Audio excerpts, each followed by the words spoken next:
Alright, what is up, YouTube world? This is your man, Eric Stone again, aspiring music writer, ASPIRING music writer.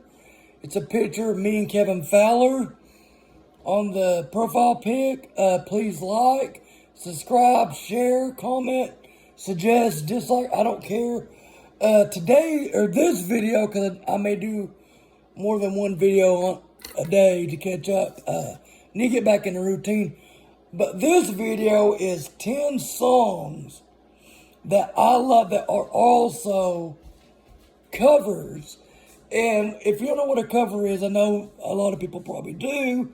I'm still drinking some Canadian whiskey, mist whiskey. But a cover is a song that's been recorded by multiple artists, 2 or more. Some of these songs have been recorded multiple times, but I'm going to try to do, sorry, I got my dog, Bitly, she's a German Shepherd. But anyway, some of these have been recorded multiple times by many artists, but I'm going to try to stick to the most popular ones. Some of them y'all heard, some of them probably never heard, but we're going to see.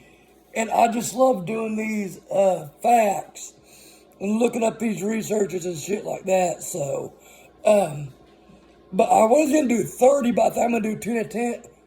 Excuse me, let's drink some more because I just screwed that up. I'm going to do 10 at a time.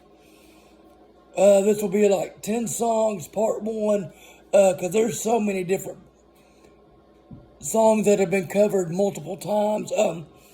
And these are no random order, but I wanted to get like rock, rap, country, red dirt, not just the same genre. But the first one that is Your Mama Don't Dance and Your Daddy Don't Rock and Roll.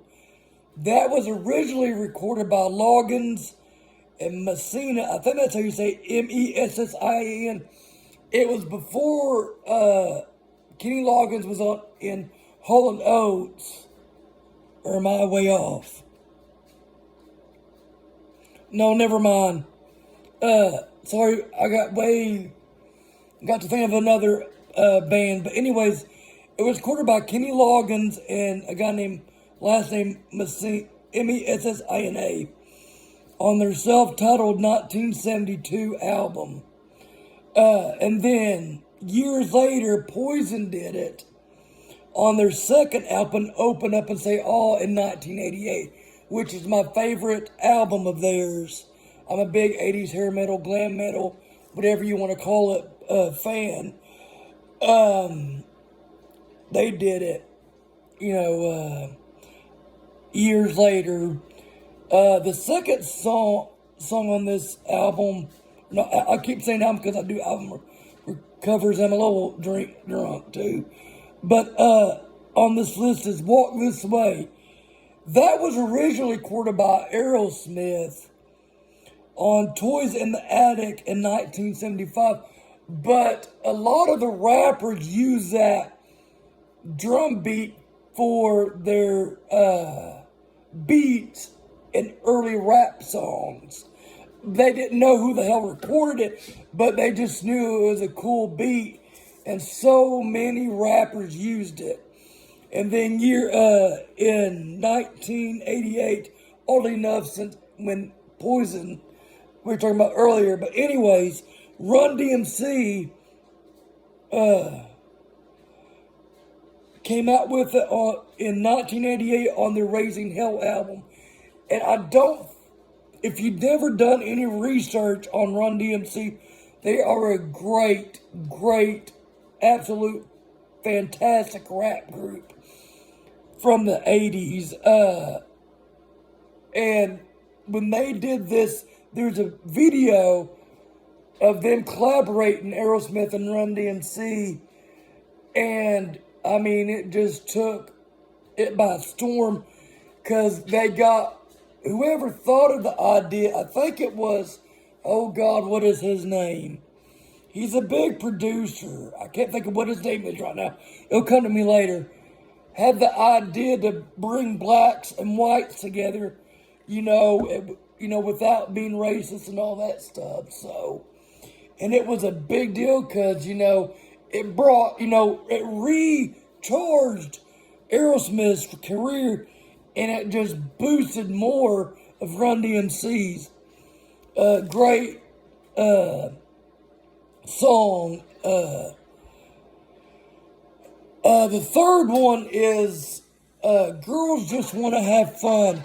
Now, this was recorded by a girl I didn't even know, because I've only heard the Cyndi Lauper version. Or the first. Cyndi Lauper recorded it on her 1983 album, She's So Unusual debut album. But it was recorded by somebody else, and it was written by a guy that he recorded it too. But I didn't want to, go through everybody that fucking recorded the same song, or the song, because there's artists upon artists on some of these songs. But I think Cyndi Lauper made it famous, and then years later, a Texas singer by the name of Kylie Frey, I think that's how you say it, Frey, but I think it's pronounced Frey, came with it out as a single in 2020, and also did a video with another Texas singer-songwriter girl named Bree Bagwell. But it's been recorded by multiple artists too. Number 4, Piece of My Heart. Everybody knows that song. And I did not know this. It was, I thought at first it was recorded by Janis Joplin, but it was recorded by a band called Big Brother and the Holding Company featuring Janis Joplin in 1968. I heard the Faith Hill version in the early 90s. She recorded on her debut album in 1993, Take Me As I Am. That's how I remember it. Years later, I had to look up the Janis Joplin version. I grew up listening to like 70s rock, 70s and early 60s, late 60s and early 70s, and then late 80s and 90s country. But that was a big song for Faith Hill back in the 90s. We're through the halfway mark on this. Number 5, Take It Easy, Eagles. I mean, if you don't know the Eagles, you've been living under a rock. I mean, Eagles, I told you I'm a little bit drunk. Sorry, let's get another drink. But Eagles is one of the most influential bands for country, I think, because they merged country and rock. Now, later on in this video, I'll get to something else. But there was one that made country rock very, very popular, and there wouldn't be a lot of artists without the influence of the Eagles. But the Eagles, I couldn't find who actually wrote the song. It might have been the whole band, but it was on their debut album in 1972, the Eagles. And then years later, in 1993, is that not weird how this is working out? Because Faith Hill in 1993 came out with Piece of My Heart. But anyways, I find that weird. But there was a bunch of country artists that did an Eagles tribute with all their biggest hits in 93. And Travis Tritt recorded Take It Easy. It was called, and I don't think you can find it on any streaming platforms unless it's on Spotify. I'm not a big, or I listen to Spotify a little bit, but I listen to more to iTunes. It was on his album called Common Thread, The Songs of the Eagles. Number 6, Sweet Dreams Are Made of These. This was a R&B rock song originally recorded by the Rhythmics in 1983 on their self-titled album. And then years later in 1995 or 8, I can't remember. I can't read my own handwriting. 95, I think, if I remember correctly. Marilyn Manson did his version on Smells Like Children. And what I think is funny, I love Marilyn Manson, but I think it's odd that his two biggest hits were covers. If you go back and look, I love stuff like that. I just absorb shit like that. But anyways, yes, I get into stuff like this. Oh God, I love it. But anyways,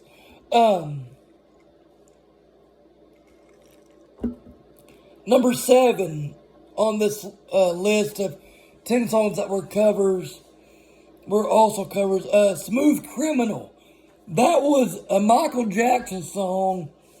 He wrote it on 1983's Bad. But funny thing is, I was not exposed, that's not really the right word, but I didn't get into Michael Jackson until years later. I heard the Alien Ant Farm version back in 2001. It was off their Anthology album.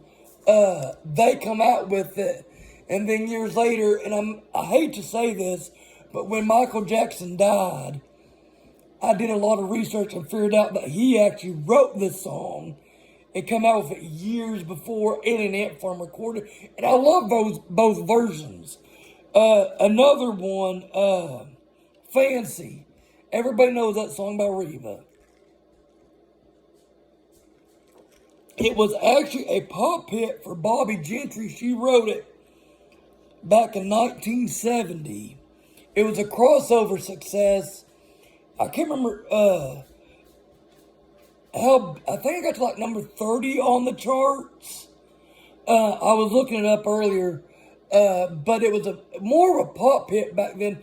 And then 20 years later, in 1990, Reba McEntire recorded it on her 1999 album, Rumor Has It, and it became one of her biggest songs. I think it's her signature song. I love the story of it, because you don't get a lot of story songs nowadays, on mainstream radio. And I'm not down on that, I'm just saying, and then,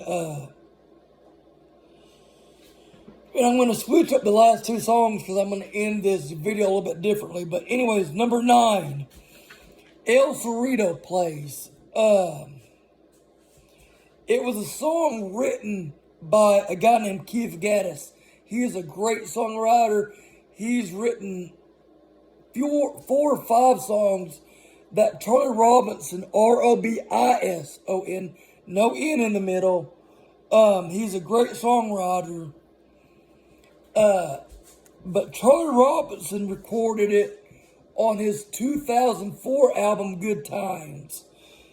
Charlie Robinson is a Texas songwriter, singer-songwriter from Bandera, Texas. I've actually met him a couple times. He retired. I think he's coming out of retirement now. He retired a few years ago. He had something with his vocal where he did a vocal surgery because he was straining his vocal cords. I think he's coming back. I don't know for sure. Don't quote me on that. But he also wrote a song called The Bottom, I think. No, sorry. That was by a guy named Waylon Payne. Sorry about that. But anyways, El Cerrito Place, go look it up. Charlie Robinson, and then a few years later, Kenny Chesney recorded it on his 2012 album, Welcome to the Fishbowl. And I'm not the biggest Kenny Chesney fan, I will admit that, probably because I've been drinking. I like a few of his songs that he does, but he's not one of my greatest or favorites. He's not. Not that he's mainstream, he is mainstream, but I just don't care that much for Kenny Chesney. But he did record it. There is a side note, or another fact is, Randy Rogers wrote a song called Somebody Take Me Home, and he actually recorded it on one of his, Kenny Chesney did on one of his albums, Randy Rogers Band. Randy Rogers either wrote it or co-wrote it. I don't know if it did anything for Kenny Chesney or not. But anyways, the last song that I was going to wrap up this video, is a song called Song for You. Now, this is a song that has multiple different songs, and what I mean by that is Leon Russell's done a version, not a version, but a song called A Song for You. There's many different songs called A Song for You. But the one that I'm talking about is a song that Gram Parsons wrote. I'm pretty sure he wrote it. It was on his 1973 first solo album, GP. Gram Parsons was the very first guy, that merged country and rock together and molded them to where it was a different genre, country rock. And he fucking hated that title. He called it a cosmic American music. He really did. It was more than country rock, because it was bluegrass, blues, gospel, country rock. His idea was that a rock band could play country music, and he succeeded. He's unfortunately passed away at the age of 26. He was really big into drugs. I mean, a lot of them were back in the day. But he come from an alcoholic family, and I mean, I watched an interview of a guy named James Burton. If you don't know who that is, look him up. He's a guy that recorded for Elvis. And he said if Gram Parsons would have lived just a few more years, he probably would have been bigger than Elvis. Because he had the charisma and just the whole shebang to be that, but he was so far into drug use that he just fucked it up. I mean, I hate to say that, he just did. If you don't know who Gram Parsons is, look him up. That's who the Eagles looked up to in their early days, was Gram Parsons, because Gram Parsons' very first band he put together was International Submarine Band, and it was what I call the first country rock band. Some people will argue that it was Hank Williams Sr., because he had that rockabilly, and to me, rockabilly and country is two different or country rock is two different things. Now I'm getting way off, but that's how I am. But anyways, Gram Parsons did Song for You on GP's 1973, his debut solo album. Before that, he was International Submarine Band. Then he had Flying Burrito Brothers, the Flying Burrito Brothers. Then for a little bit, he was in the Byrds with Roger McGuinn and Chris Hillman and all of them, David Crosby. But he was so influential and so charismatic, and that, like, originally he did one album with the Byrds, and it was called Sweetheart for the Rodeo. Sweetheart of the Rodeo. And I think it was 1968 they came out with that. But what Roger McGuinn's idea was to do, like, rock, country rock, folk rock, all these variations of different types of rock, then lead up to country rock, which was still very new back in those days. But he was so charismatic and was so convincing that when Sweetheart of the Rodeo came out, it was nothing but country rock. I mean, and I remember the lead singer from REM, I can't think of his names. I've never done a lot of research on REM, and I couldn't tell you that one song by them. But he goes, I went to pick up the Byrds album, I was like, this is a country record. This is not rock, you know. And, you know, it just, like I said, it changed music. But like I said, if James Burton said if he would have lived just a few more years. And another thing you have to understand is Elvis was Graham's biggest influence. And I think he actually seen Elvis, if I remember watching the documentary of Graham Parsons, Fallen Angel. Look that up if you have it, or if you can, or do it. You know, I got the video at the house, or somewhere down there. But anyways, I know I'm getting way off track. I love talking about Graham Parsons. He's one of my favorites. But years later, we'll get back. I know I'm getting off track.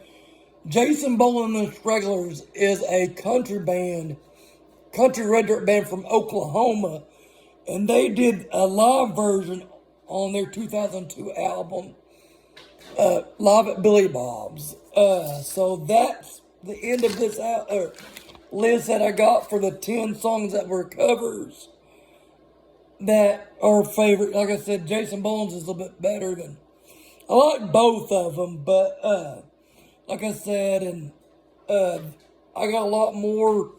I had 30, I think, so there at least, this is only part one of this video. There's so many parts, you know, or covers that are, songs that are covers. So, that's it for this. I know I'm a little drunk. I've been drinking a little bit, but please like my YouTube channel, Aspiring Music Writer, ASPIRING. Please like, subscribe, share, comment, suggest. I'll be doing two singles from Jason Kyle Wickens, I think is his name. I'm going to do some other stuff when I'm not drunk. I got a little bit too drunk, but oh well. Who cares? I'm human. And just check out my videos, because I got different videos of everything. I do comedy. I do a lot of music stuff. I just love the music stuff. And I will see y'all later.